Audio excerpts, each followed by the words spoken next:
In the early 2000s, the world was gripped by a nanotechnology boom. The world's leading economies joined the race and greatly increased investments in research in this field.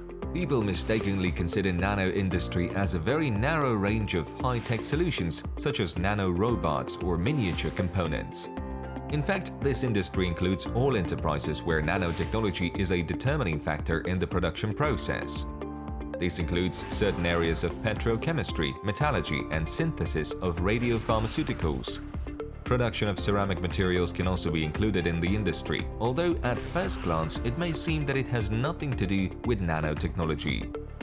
This is the laboratory of Timur Atabayev, Associate Professor at Nazarbayev University Chemistry Department. This laboratory is a place of development of multifunctional nanostructures that can be used in medicine, energy, and photocatalysis.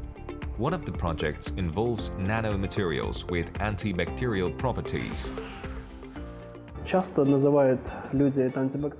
People often call them antibacterial, although they can affect both viruses and fungi. What they do is they suppress the growth of cells. There are some components that act independently of each other. One of them is a suppressor of all living things, including fungi, bacteria, and viruses. Первый компонент, он, соответственно, состоит из наночастиц серебра, который тоже подавляет, но причем намного сильнее. The first component consists of silver nanoparticles, which also suppress the growth of cells, but they have a much stronger effect. Interestingly, unlike materials with antibacterial function, these silver nanoparticles have a persistent effect. We compared them to tetracycline. Tetracycline demonstrated weaker properties to stop bacterial growth, while nanoparticles prevented bacteria from growing for quite a long time. We tested them on two types of bacteria, gram-positive and gram-negative. Our nanoparticles are broad-spectrum reagents. Наши наночастицы, они являются антибактериальными агентами широкого действия. This technology aims to create an antiviral, antibacterial material that can be introduced to the masses.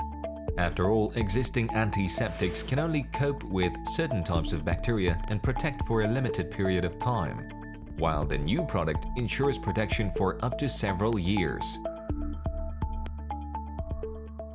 В инфекционных больницах, там достаточно много гуляет вирусов. For example, if we consider the situation in infectious diseases hospitals, there are quite a lot of viruses. We wanted to reduce the amount and frequency of disinfection procedures, so we came up with this idea to create a material that has long-term effects and doesn't require constant disinfection of surfaces. It's a foreign concept called spray and forget. We don't need to disinfect the surface often. Antiseptic is designed for short-term disinfection, but in our case, we aimed for the long-term effect. Our products will be put in use in infectious diseases hospitals or places of mass gatherings.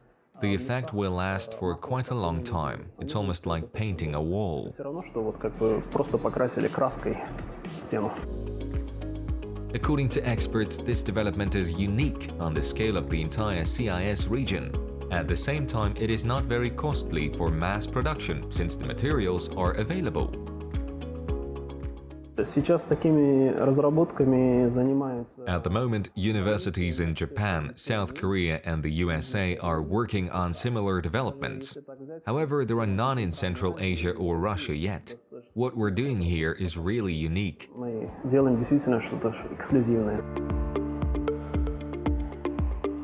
The field of science and technology called nanotechnology is still very young, but it has enormous prospects. Nanotechnologies provide radically new ways of building the future of developments in biotechnology, microelectronics, energy, healthcare, armaments, communications, and of course, in the development of new materials. Today, Kazakh scientists face challenges of figuring out where they fit within the field of nano development, while also avoiding competition. It is pointless to be engaged in all areas of research, some of them are already well developed in other countries. Kazakh scientists believe that it's much more effective to concentrate on breakthrough areas based on the achievements of local scientific schools with international recognition.